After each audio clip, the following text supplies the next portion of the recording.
Liberation Day. That sounds like the fake holiday your friends make up after you get dumped, you know?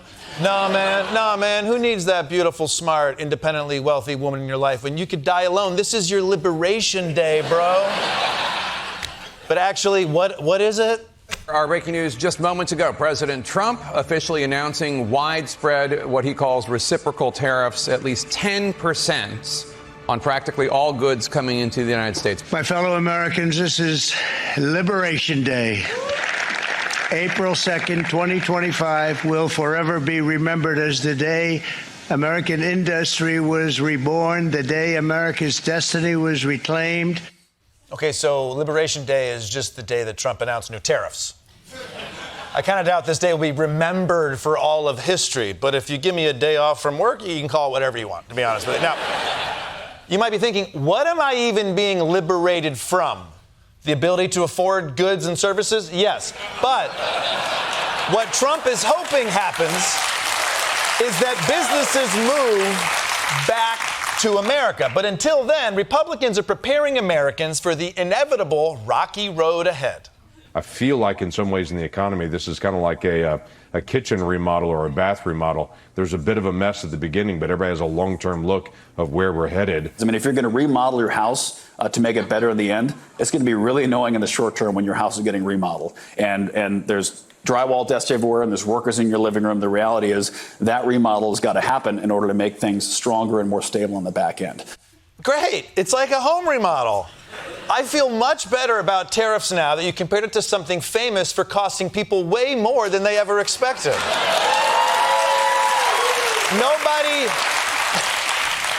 Nobody likes a remodel. And they especially don't like the people in charge of the remodel. Even the homeowners who hired Jesus to be their carpenter hated him. Is he seriously going out for another walk on water? I'm going to kill that guy. But look, guys, whether you like it or not, Republicans don't want to hear your bitching because we all knew this was coming.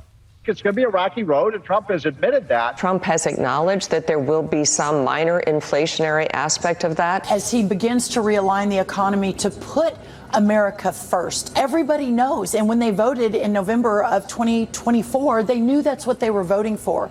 Yeah, that's right, voters. You can bellyache all you want, but we all knew what we were voting for. Trump was very honest during the campaign that tariffs would drive prices higher, right? Right? Right? You want to impose a 10% tariff on all goods coming into the U.S. How will you ensure that that doesn't drive prices even higher? It's not going to drive them higher. Do you believe Americans can afford higher prices because of tariffs? They're not going to have higher prices. Okay. Technically, he said prices wouldn't go up, but in his defense, he was lying. And you should have known that, so that's on you. But you know what? Yeah, perfect. Some people at Fox News would like to know why you're so obsessed with your money in the first place, huh? There are some things more important than money. And the president's trying to tell Americans, you know, there may be a little suffering going on here. It's a little volatile right now, but people have been very happy and very enthusiastic since the administration was inaugurated. Look, I wouldn't watch the stock market every hour, every day. I really hope that somehow the average person out there can separate themselves in their mindset from Wall Street. You know, don't get fooled by what's happening in the stock market. Yeah. Making money isn't everything. Take it from the guy hosting the show called Making Money. Wow. Oh, man. Why would you think that making money was something this guy cared about? Just because it's on the desk and the screen and the wall and the other wall? Life isn't about making... Oh, also another one on that same wall? Yesterday, Donald Trump announced sweeping tariffs across the entire globe. Asia, South America, Narnia, Arendelle, Wakanda, Bachelor Nation. If you can imagine it, Trump slapped a tariff on it. And today, the reviews came in. Carnage on Wall Street. Markets falling, tumbling. Stocks plunging. Down, down, down. The Nasdaq's getting crushed. Small caps are getting crushed. This is a shock to the system. It is ugly out there. Worse than worst case scenario. Stocks are getting slashed and burned. $2.5 trillion vaporized. $2.5 trillion vaporized. Your kid's college fund disintegrated. Your 401k given the death penalty. Your pension waterboarded in Guantanamo. Those stocks your nana gave you 20 years ago accidentally stepped on a landmine while vacationing in Vietnam. Economists say we could be on the verge of a recession, so things are looking scary right now. But don't worry. The only thing the president is better at than negotiating is speaking soothing words of comfort in times of need. We have heard from President Trump. He took to Truth Social, wrote this: "The operation is over. The patient lived and is healing. The prognosis is that the patient will be far stronger, bigger, better, and more resilient than ever before." Boy, I feel so much better now. Always reassuring when the surgeon comes out screaming at the top of his lungs, "The patient is fine! Everything is going great! Does anybody have a mop?" The thing is, the patient didn't need major surgery. We just needed a teeth cleaning. Keep it clean and shiny. No one wants to wake up from heart surgery to their dental hygienist shouting, "I think he's gonna live!" Also, the patient is gonna be bigger? Was the surgery a penis enhancement? If so, what kind? Was it latex injections, scrotoplasty, ligament extension, ventral phalloplasty, a fat transfer to enhance girth? I think those are the options. I don't know. Now, look, you could argue that it's bad that my retired 78-year-old mom is polishing up her resume now, but to Donald Trump, it's all worth it because we're correcting a grave injustice. President Trump says the higher penalties come in response to tariffs those countries impose on American products they import. Reciprocal, that means they do it to us and we do it to them. Very simple. Yeah, it's very simple in that it is simply not true. All right, the reality is that the numbers on his board are not the tariffs other countries are charging us. They actually represent the trade deficit between the U.S. and those countries, meaning we buy more stuff from them than they buy from us. I'm just going to repeat this. Those numbers don't represent the tariffs. They represent that we buy more stuff from them than they buy from us. That means we're basically punishing other countries for selling us stuff that we want. This is like me going to John Varvatos and beating the shit out of him because I like his socks. Why don't you ever buy my socks, John Varvatos? I don't make any socks, but that's no excuse. I'm not too concerned about Donald Trump not understanding how his tariffs work because he's Donald Trump. He doesn't understand how to make money running a casino. The important thing is that there are adults in the room, like Scott Bessent, Treasury Secretary and college dean who understands that boys will be boys. That guy's going to have the answers we need. What do you expect the stock market to look like when it opens tomorrow in reaction to this? I don't know. Should we view these as permanent? I think we're going to wait and see how this plays out. Do you plan on having negotiations before that date? I just don't know if there are going to be negotiations. Canada and Mexico notably missing on that chart. Why is that? I'm not sure. I have a question. Do you know anything? Why are you out here doing interviews? It's not very reassuring to have the Treasury Secretary of the United States going,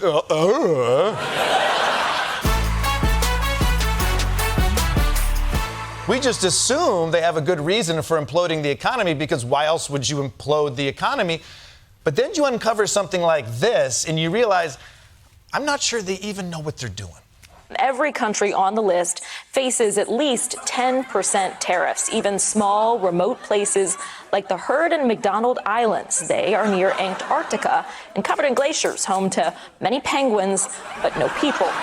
Yeah. We put a 10% tariff. We put a 10% tariff on an island that only has penguins? Trump would have been better off tariffing that island Tom Hanks got stranded on. At least it had one guy in that little volleyball he was f***ing. Is this a mistake? Look, I know old people butt dial strangers all the time, but this is the first time I've heard of someone butt tariffing an entire country.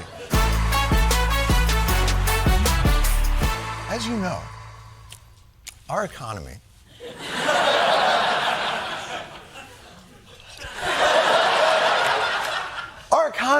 is in the midst of a beautiful metamorphosis, turning from a simple caterpillar into a dead caterpillar.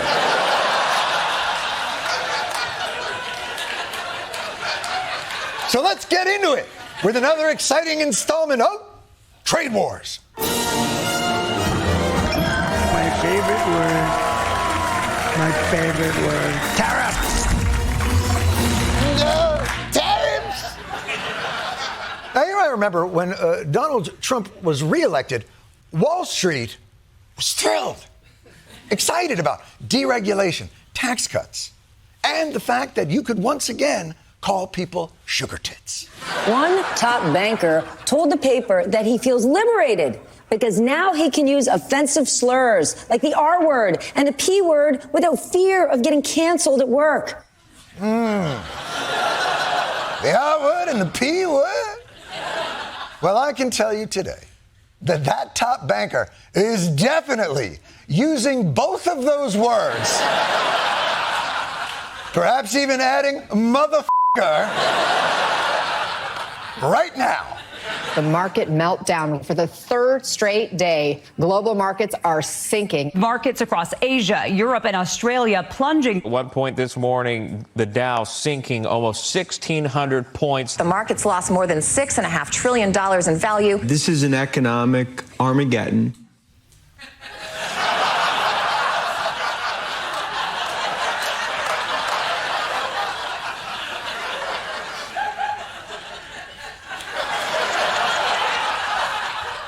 Where's a Hawaiian shirt to an economic Armageddon? What are we doing here?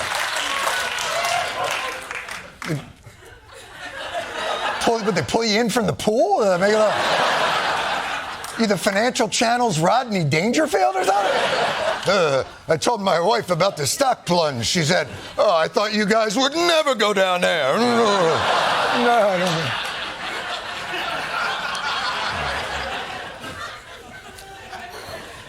Haven't done that one in a while. So. This turmoil could have lasting effects on the global economy, on everyday Americans, and most worryingly, the stock portfolios of members of Congress. Mr. President, now is the time to soothe a worried nation. Donald Trump put this out on social media. Don't be weak, don't be stupid, don't be a panican, which he has termed a new party based on weak and stupid people.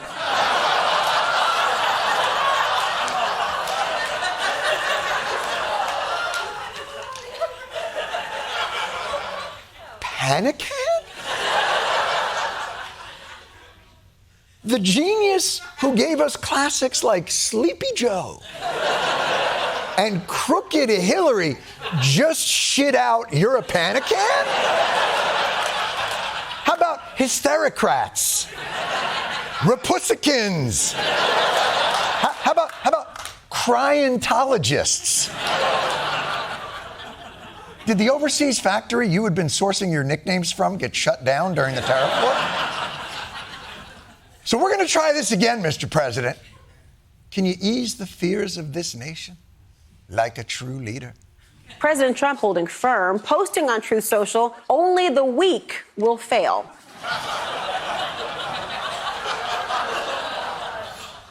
What are you doing?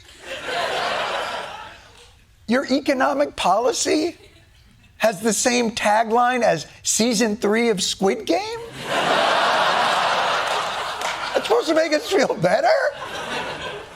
Only the weak shall die in my economy. For those of us who've been tricked into believing that an economic crisis is a crisis, Trump's people have an answer. Don't panic. Calm down. Everything's going to be okay. I would not worry at all. The Dow's actually in the same place it was in August. Do me a favor. Don't look at your stock portfolio. You know what? I don't really care about my 401k.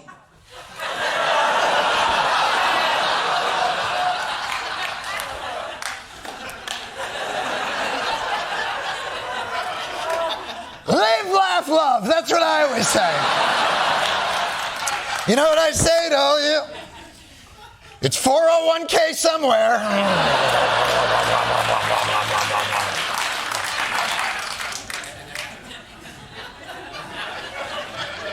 And when did the right become so chill?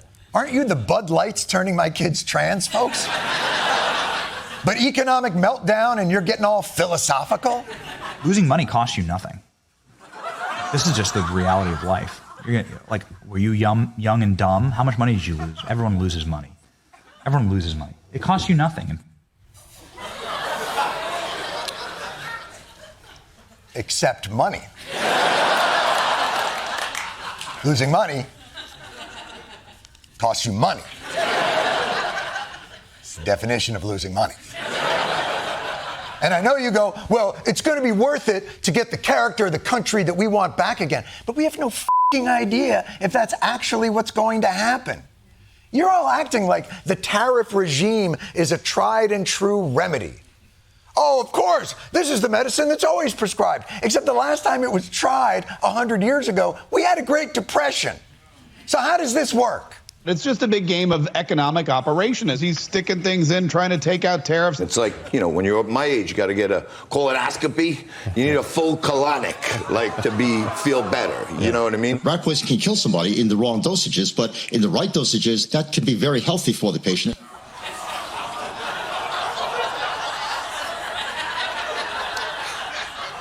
So everyone relax. This is merely a routine rat poison colonoscopy. By the way, what's the right dosage of rat poison? Oh, if you get enough of it, hey, your headache will be gone. And by the way, I mean, it's slightly off topic, but the colonoscopy guy, his name is John Tobacco?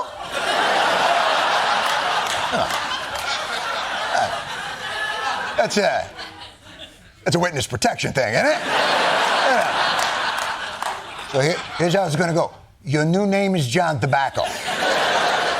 Say it back to me, John Tobacco. Your name is John Tobacco. Say it back to me, John Tobacco. Your new profession is you do anus metaphors on Newsmax. Your name is John Tobacco. You do anus metaphors. Say it back to me. Say it back to me. By the way, if Trump wants us to stay the course with his radical plan, you might want to think of a strategy that inspires our confidence, that you all know what you're doing. Like for instance, these tariffs. Is this a negotiation? The president made it clear yesterday this is not a negotiation. Let me make this very clear. This is not a negotiation. This is not that. This is a national emergency. Okay, it's a national emergency. It's not a negotiation. Well, I don't agree, but at least I have some clarity now. The tariffs give us great power to negotiate. Always have.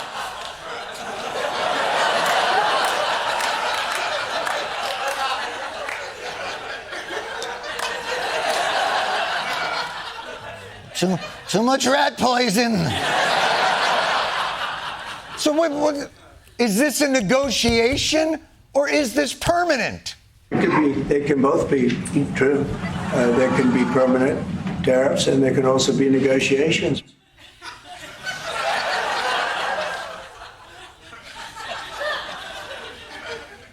How much White Lotus did you people watch? What is permanence in this negotiated life we live? Have a pina colada. Forget about if they're permanent or not permanent. What are we doing? How will this bring jobs back? What are these jobs? Commerce Secretary Lutnick. Trillions of dollars of factories are going to be built in America. The army of millions and millions of human beings screwing in little screws to make iPhones. That kind of thing is going to come to America.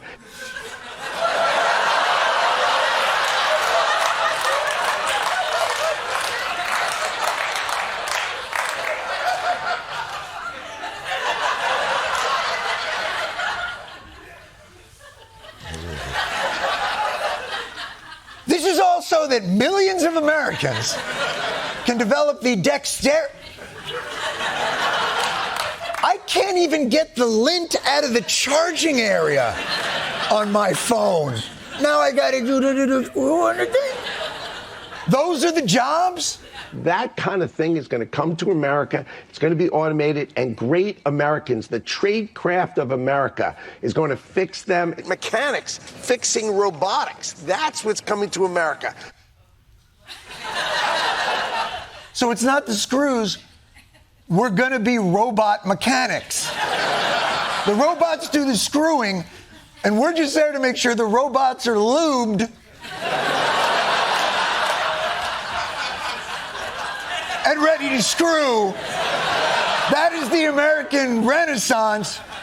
We are robot fluffers. We are waiting. This is all.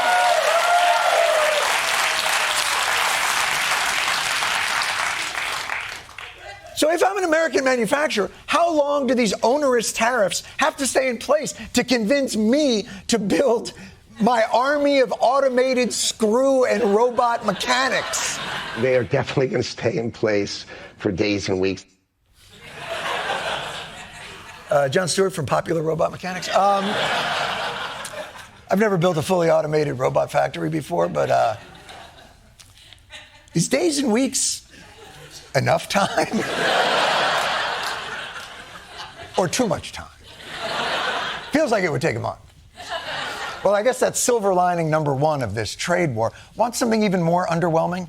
Here's the Treasury Secretary on if we've heard the good news on the stock collapse. One thing that I can tell you as the Treasury Secretary, what I've been very impressed with is the market infrastructure, that we had record volume on Friday, and everything is working very smoothly, so the American people, they can be very,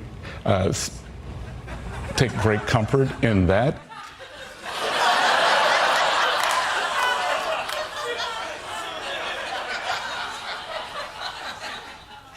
Blink twice if you want to be saved.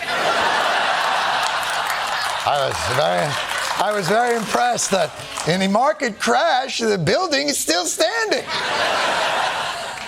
You know, the captain of the... I was very impressed by the way that the Titanic just slid into the water. Just almost like it was taking a bath. Just dipping a toe. Those drowning should take great comfort in the lack of backsplash.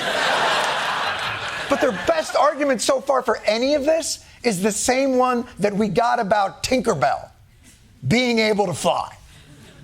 You have to believe. Don't panic, okay? You've got a president who understands business. I am grateful for a commander-in-chief that has the business acumen. Luckily, we have a businessman in the White House right now. The president did write the book, The Art of the Deal. Trump is a master negotiator, and he does know the art of the deal. We're supposed to trust this guy because he wrote The Art of the Deal? That's it. You ever say, I got the book, Art of the Deal. Yeah, that's why we're supposed to trust him. You ever look at Chapter 9 in Art of the Deal? It's about how smart Trump is about his casino in Atlantic City. Oh, yeah, Chapter 9. I built a casino in Atlantic City. I'm a business genius. Whatever happened to the casino, Donald?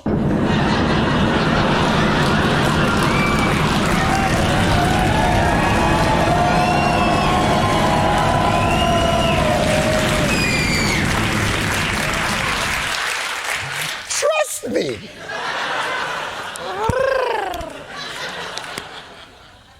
Look, you make a big announcement, but your reciprocal tariff formula was just the trade deficit divided by imports equation. And when you got busted on that, you threw out this ridiculous calculus problem that's just shapes. That it boils down to the trade deficit divided by imports, which is the formula that got the rich country of Lesotho hit with 50% tariffs. Lesotho. Yo, your free ride's over, you denim-making fat cats. But we continue to blame everybody else in the world that we designed and policed after World War II. We're the richest country in the world ever. We're not the world's victims. If we have inequalities in this country, that's on us. It's not a supply problem. It's not unfair trade for the most part. It's an investment and distribution problem. It's our f***ing fault. And I'm not saying we can't make adjustments and renegotiate things, but it didn't have to be this reckless. You killed the hostage and then went, so ransom? Some of the biggest stock market declines since the Great Depression. The worst 3 consecutive sessions since 1987. Even worse than it was during the 2008 financial crisis. Their worst day since June 2020 during the COVID pandemic. Financial destruction not seen since the pandemic. And this time, there's no controversy over how it all started. There's no wet market. You, Trump, released the contagion. It's your lab leak. And it's right out in the open. This is like if the researchers at the Wuhan Institute of Virology walked out to the Great Lawn with a Tupperware and went, "We have an exciting announcement.